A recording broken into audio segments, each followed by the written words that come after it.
Hola, ¿cómo están? Soy Felipe Alfaro y hoy nos encontramos en un nuevo capítulo de nuestro ciclo de podcast en el marco de la conmemoración de los 30 años del programa de reparación y atención integral en salud. Hoy nos encontramos con integrantes del equipo PRICE del Servicio de Salud Metropolitano Norte. Bienvenidos, bienvenidas, ¿cómo están? Hola, bien. Hola, buena tarde. Muy bien, gracias. Súper.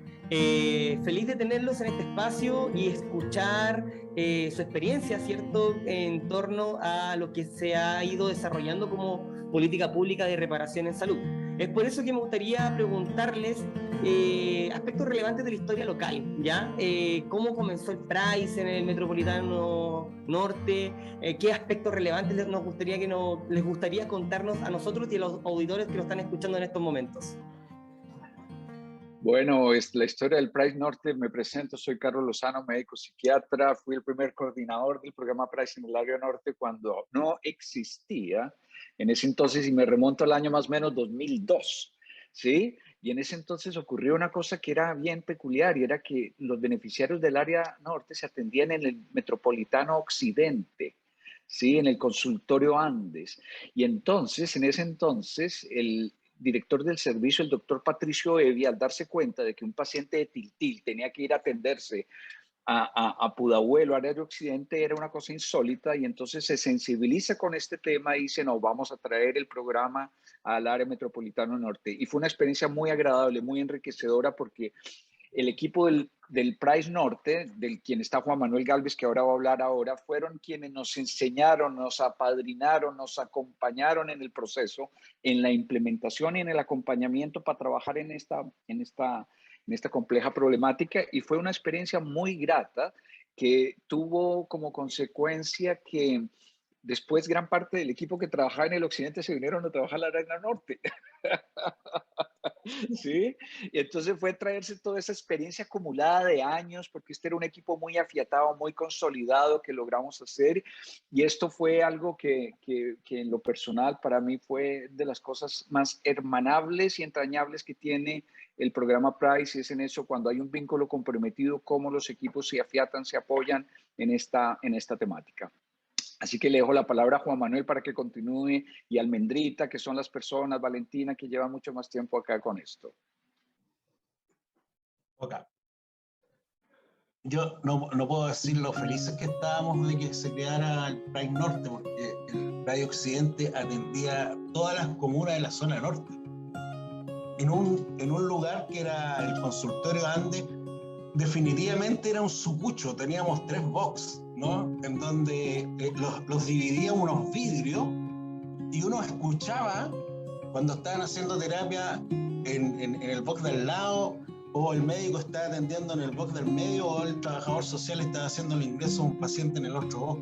De verdad que era impresionante eso.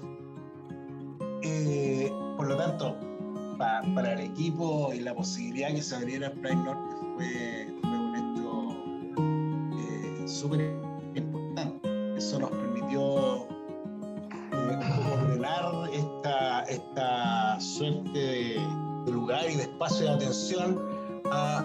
Nos teníamos que turnar, me acuerdo yo, porque para que no se escuchara el box del medio no se ocupaba, ¿no? Entonces ocupábamos los box de los extremos, pero había momentos en que el PRICE, por la cantidad de pacientes y de todas las comunas que atendíamos, era imposible no hacerlo.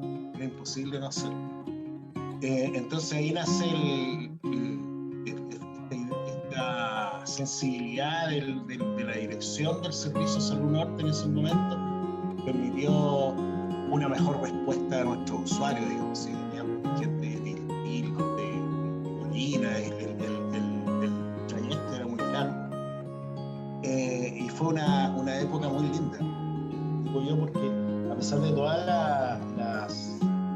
las carencias, que de verdad eran impresionantes, el compromiso de los profesionales y de la gente que trabajaba ahí en el PRICE era importante. Había una hermandad que nos hacía muy cómplices.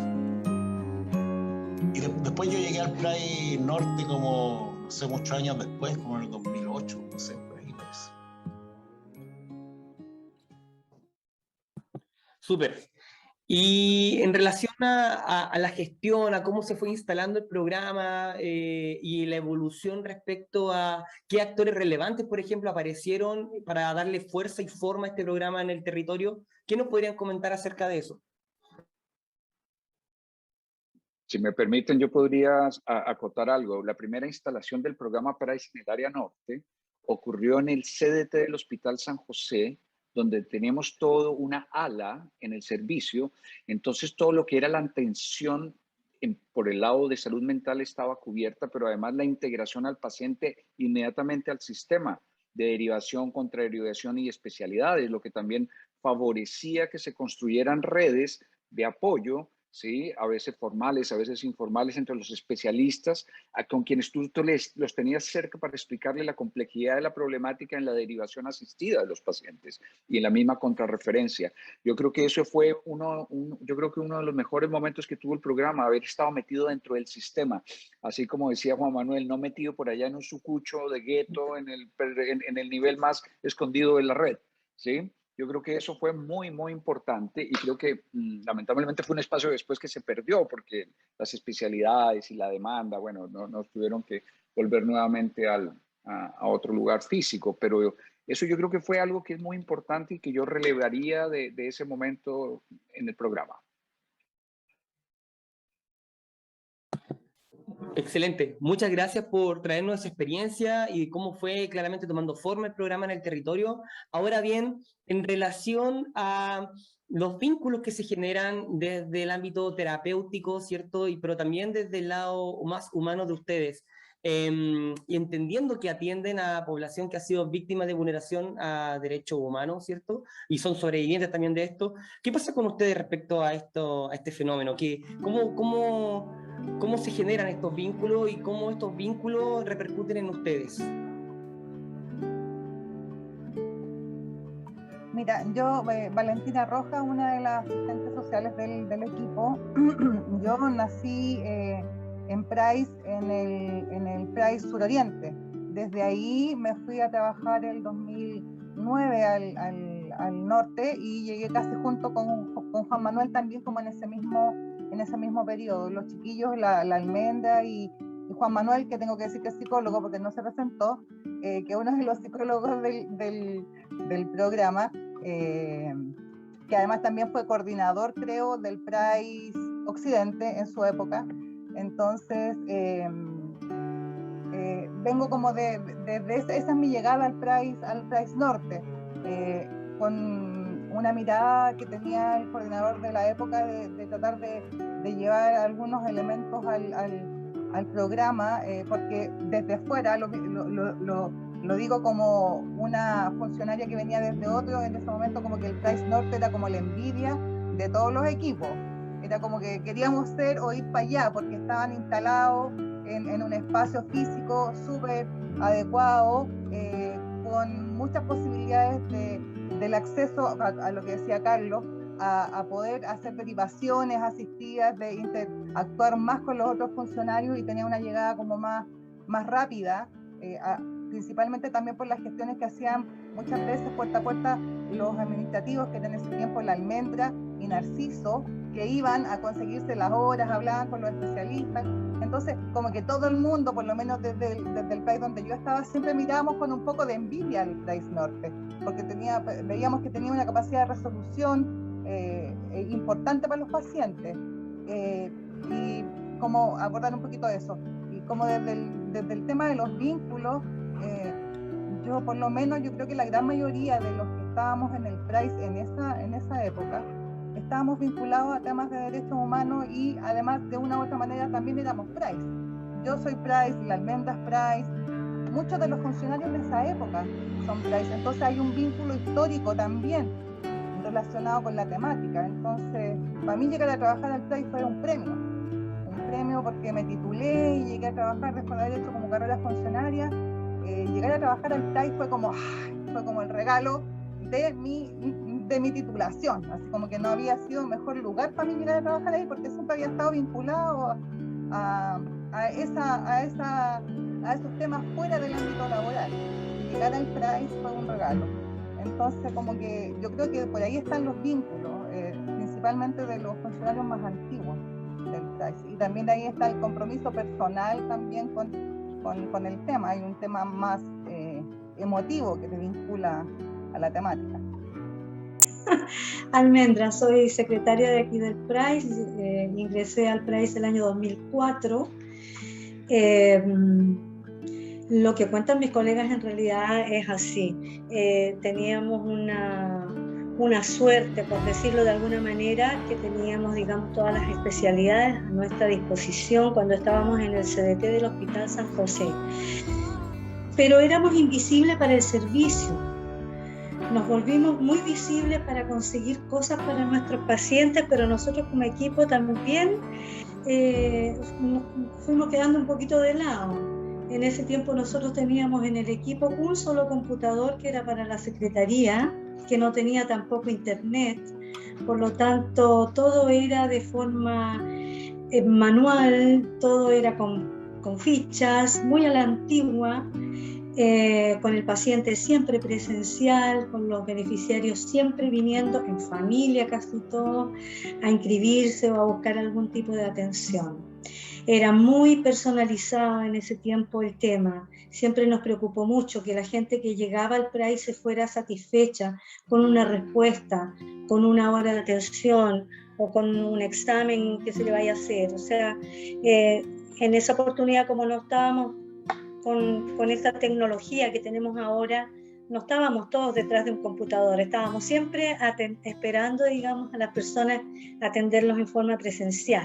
Éramos mucho más visibles para ellos también.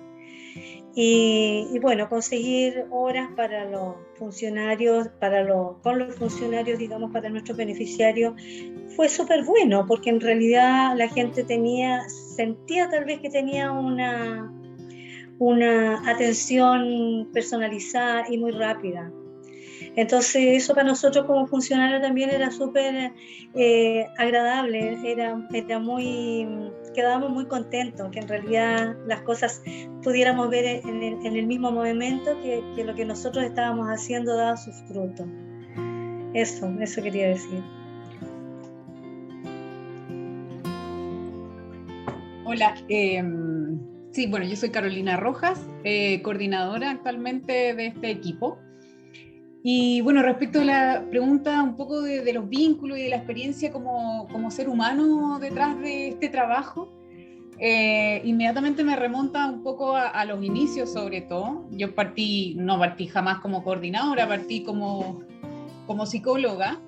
Y el empezar a conectar, a constatar una realidad que tú no te imagináis, que es, por más que tú hayas leído, hayas visto, o familiares o personas cercanas tuyos hayan vivido, cuando tú empiezas a conocer de fondo las historias que los pacientes traen, las historias de trauma, las historias de dolor, es al principio una realidad tan impactante que empieza a generar un montón de emociones. Lo hemos discutido también con otros colegas y lo hemos visto tan claramente cuando personas nuevas se van incorporando al equipo.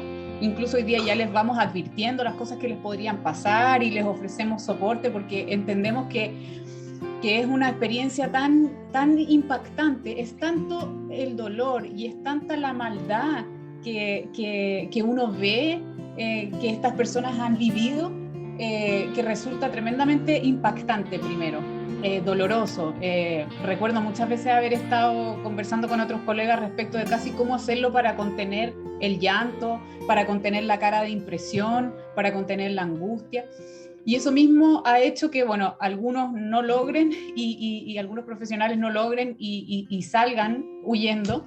Y para otros ha sido también un proceso un poco angustioso al principio. Yo, en mi caso personal, recuerdo que al principio yo dije, no, yo voy a buscar otro trabajo, yo no puedo con esto, no puedo, y estaba con la angustia hasta el cuello, recuerdo, porque se me hacía tan grande la mochila, porque cuando un paciente te pone todo ese tremendo dolor, esa tremenda experiencia traumática y la pone sobre tus hombros y pone toda su fe en que tú le vas a ayudar, es una mochila que en ese minuto, sobre todo uno joven, inexperta, ve con tanta, lo vive con tanta angustia, porque es como una responsabilidad tan grande, que en un principio mi primera solución fue: yo me voy y salgo corriendo de aquí, yo no soy capaz. Sin embargo, dije, ya lo voy a intentar, y personalmente lo que yo vi, la única forma de lidiar con mi angustia fue ponerme a estudiar, y a estudiar, y a estudiar, y a estudiar, para poder sentir que tenía más herramientas para poder apoyar a estas personas que depositaban su confianza en mí. Y ahí uno empieza como a como comprometerse con esta parte de la historia y con este dolor de las personas, y por lo menos en mi caso fue transformándose como en un estilo de vida, ya dejó de ser una pega.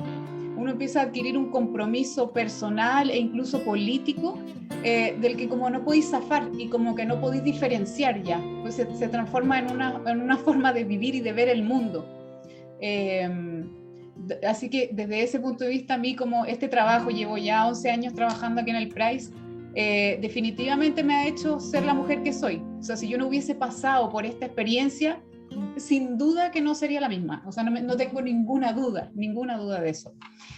Y desde el punto de vista como muy profesional y clínico, claro que es un trabajo tremendamente desafiante, por lo mismo que les digo, y eso lo hace fascinante. Para mí es un trabajo fascinante, el descubrir también todo lo que pasa con la experiencia humana y el sistema nervioso y el cerebro, a propósito de los eventos traumáticos, resulta una cosa fascinante. Y cada vez que tenemos la oportunidad como equipo de parar un poquito y reflexionar o estudiar, ahora que nos ha tocado estar preparando, por ejemplo, para los encuentros que hacemos, encuentros virtuales mes por medio, hemos tenido que pausar un poco y ponernos a estudiar y a preparar. Como cada vez que conecto con esa parte, como con la teoría y con la ciencia, me fascino, me seduce eso, y se transforma en un trabajo así tremendamente desafiante.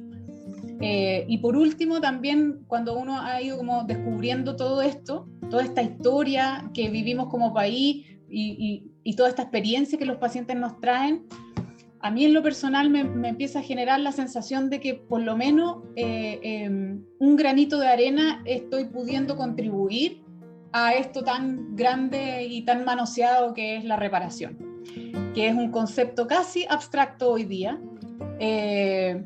pero cada vez que me levanto, cada vez que vengo a la pega y cada vez que hago algo y que algo resulta y que un proyecto o una idea la podemos poner en marcha, etcétera, que tiene más que ver con mi pega hoy, me da una sensación como de gratificación tan grande, porque siento que, a pesar de que tengo claridad de que la reparación no es lo que nuestros usuarios necesitan, no es lo que esperan, podemos contribuir con un pequeño grano de arena a que al menos uno o algunos de nuestros pacientes puedan sentirse de alguna manera algo reparado.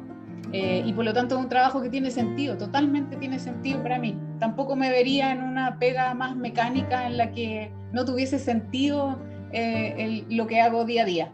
Entonces, desde ese punto de vista, así como decía la Vale delante, es un regalo. O sea, para mí trabajar aquí es un regalo. No, me cuesta mucho pensarme en otro espacio. Así que no sé qué pasará en el futuro si tengo que pensarme en otro lugar, pero hoy día donde estoy es donde quiero estar y donde me siento comprometida para estar. Hola. No, a mí me gustaría complementar algo que ha pasado en este periodo, en este tiempo, ¿no? Yo creo que el Servicio Metropolitano Norte ha hecho un excelente trabajo también de los vínculos con la red de salud, ¿sí? Hoy día la vinculación con las redes y los municipios ha sido un gran facilitador, por ejemplo, de una gran respuesta para esta pandemia, donde los pacientes, los beneficiarios no tienen que acercarse al dispositivo central para retirar sus medicamentos, sino que se tejió una red, se fue tejiendo una red en las distintas con facilitadores. Y yo creo que ese es un trabajo notable que este Servicio Norte, que Carolina y los coordinadores que vinieron posteriores desarrollaron y lo hicieron bastante bien, y que yo quisiera rescatarlo, porque hoy día en esta época de COVID que nos toca empezar a descentralizar, a estar en este... ha sido muy óptimo. De hecho, a mí me tiene muy grato ver cómo el trabajo se afiató, se consolidó, y es una muy buena respuesta que de pronto es una experiencia que valdría la pena replicarla en otros espacios. Eso quería complementar. Oye, es que estaba recordándome cómo llegué yo al PRAIS. yo había egresado a la universidad y me había puesto a trabajar en temas de violencia, pero en violencia intrafamiliar y en violencia sexual, que eran como ámbitos en los que y de repente un día me llama a mí, en esa época estoy hablando hace mucho tiempo, como en el 95, ¿no? Me llama Juan Mas, actual director del psiquiátrico, y me ofrece un trabajo y me dice, mira, necesitamos un psicólogo que sea experto en violencia y en violencia intrafamiliar. Y yo no tenía idea qué era el PRAIS, no sabía absolutamente nada. Cuando yo ingreso así, ¿no? Como casi a boicotear el objetivo del PRAI y la atención del PRAI, y después de varios meses de entender la necesidad de un programa de reparación, me empiezo a ser casi un militante del PRAI. Y de verdad que la idea, yo de ahí entendía que la idea de esto del PRAI, de la reparación en derechos humanos, tenía como fechas de vencimiento, porque querían instalarle otro tipo de contenido, y Juan Mas siempre decía, otra vez el PRAI, porque los viejos del PRAI, cuando no les gustaba algo, se iban a tomar en la oficina del director de salud mental del Servicio de Salud Occidente. Entonces era como una cosa muy militante. De hecho, teníamos reuniones nosotros con todas las organizaciones de los viejos del PRAI, por lo menos una vez cada 3 meses. Asistían todos, muchos usuarios, recuerdo yo, en locales en algunos sindicatos. Lo que nos hacía estar mucho más atentos a lo que estaba ocurriendo, ¿no? A tener un mayor compromiso. Esto del vínculo comprometido me hacía mucho sentido. Yo nunca dejé el PRAI, o sea, siempre trabajo jornadas parciales porque hago otras actividades, pero está como en mi impronta, no sé, genéticamente que he determinado para estar trabajando o estar instalado ahí. Ya hay un par de cosas que dice la Carola que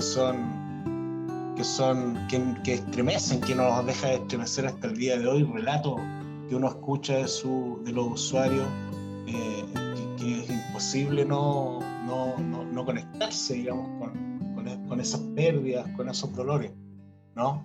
Y que hace, por cierto, especialmente necesario que sea un programa que se mantenga en el tiempo. Eso.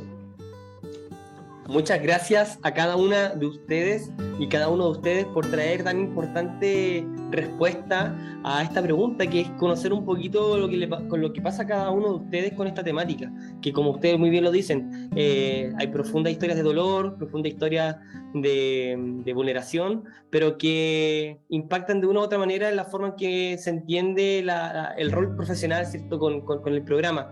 Ahora bien, me gustaría preguntarles, nuevamente la violación a derechos humanos y la temática de derechos humanos vuelve a estar en la mesa como tema central país. En relación a esto, existen personas que están recién descubriendo esta temática o están despertando en sus conocimientos y quieren saber un poquito más acerca de esto. ¿Qué le dirían ustedes a aquellas personas que nos están escuchando en estos momentos y que quieren acercarse o aprender un poco más en torno a lo que es la reparación, los derechos humanos y sobre todo el PRAIS? No, yo me atrevería a opinar de pronto que la temática de derechos humanos es algo que no va a pasar de moda.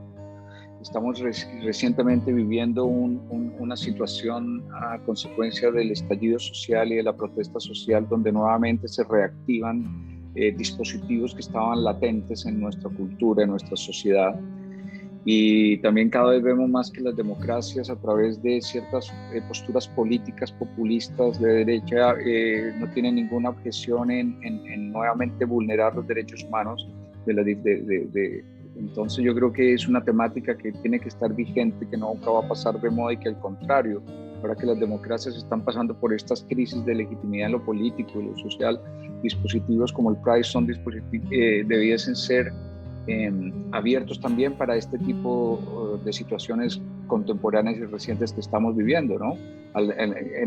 Con el fundamento de que son equipos, afortunadamente, que tienen la expertise para poder atender y acompañar a las personas hoy día, ¿no?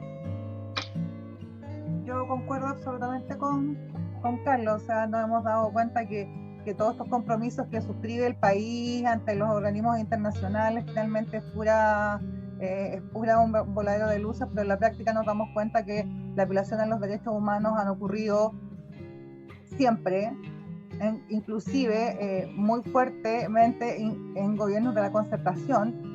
Entonces, esta es una temática que está aquí y va a estar permanentemente hasta que las cosas no cambien de una manera drástica. No sé cómo van a cambiar, porque con todo lo que ha pasado vemos que cada vez se acentúa más la violación a los derechos humanos. Entonces, y concuerdo absolutamente con Carlos respecto de que este es un espacio que debiera de servir también para que las víctimas de las violaciones de los derechos humanos hoy día puedan conectarse, puedan sentirse apoyadas, porque están la experiencia de años ya de trabajar con la temática y que tal vez tenga un impacto, ¿cómo decirlo?, un mejor impacto, ya que son violaciones que son hechos que se ocurren y que se pueden reparar en el momento que ocurren, no como nuestros usuarios que vienen con traumas de larga data porque nunca fueron tratados en los momentos oportunos, porque no contaron, digamos, con las instancias para poder hacerlo. Entonces siento que tal vez desde ese punto de vista nosotros podríamos contribuir de mejor manera para llevar una mejor reparación, no sé, no creo que la palabra más adecuada, pero para llevar de mejor manera esta problemática en las personas. Primero que todo, quiero agradecer a cada una y uno de ustedes el espacio, el tiempo de poder traer estos elementos a esta conversación y bueno, estaremos viéndonos en una segunda oportunidad. Así que despedirme de cada uno de ustedes y nos estamos viendo. Hasta luego. Chao. Muchas gracias. Chao, Felipe, Dani. Chao, gracias. Cuídense mucho.